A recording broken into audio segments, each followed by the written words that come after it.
Haftaning eng katta uchrashuvi Manchester City Liverpoolga qarshi. Tarkiblarni solishtiramiz. Darvozaga Donnarumma yoki Alisson Becker. Donnarumma va Alisson Becker nisbatan bir xil formada, shuning uchun Alisson Beckerni tanlagan bo'lardim. Himoya chizig'i Mateus Nunes yoki Dominik Szoboszlai. O'zi aslini olganda Szoboszlai ham Mateus Nunes ham yarim himoyachi bo'la turib qanotda o'ynayapti, lekin muvaffaqiyatliroq o'ynayotgan nuqtai nazardan qaraydigan bo'lsak, Szoboszlai. Abduqodir Husanov yoki Ibrahim Konate.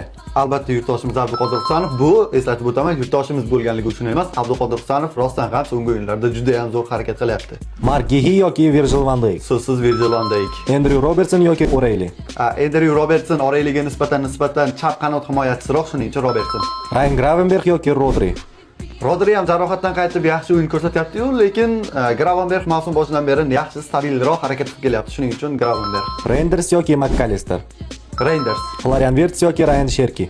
Florian Wirtz, Sherki nisbatan mavsumning boshida birinchi qismida yaxshi harakat qildi, lekin hozir Wirtz nazarimda Sherkiga nisbatan yaxshiroq o'ynayapti. Bo'lib ham oxirgi ikkita uchrashuvda 3 ta golda qatnashdi Wirtz. Demak, hujum chizig'iga o'tamiz. Semenyo yoki Salah.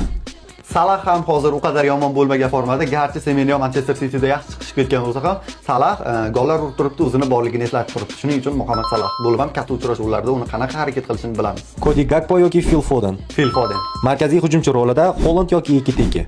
Menimcha juda ko'pchilik bu yerda Ekitikeni tanlagan bo'lardi, chunki Hollandni oxirgi o'yinlarda topa olmayapmiz izlab, lekin Ekitike oxirgi ikkita uchrashuvda juda ham yaxshi harakat qildi, Newcastle-ga qarshi dubl qayd etdi. Umuman o'sha hujumda o'zini yaxshi ko'rsatmoqda. Shuning uchun Ugo Ekitike. Bosh murabbiy kursisiga Guardiola yoki Arne Slot.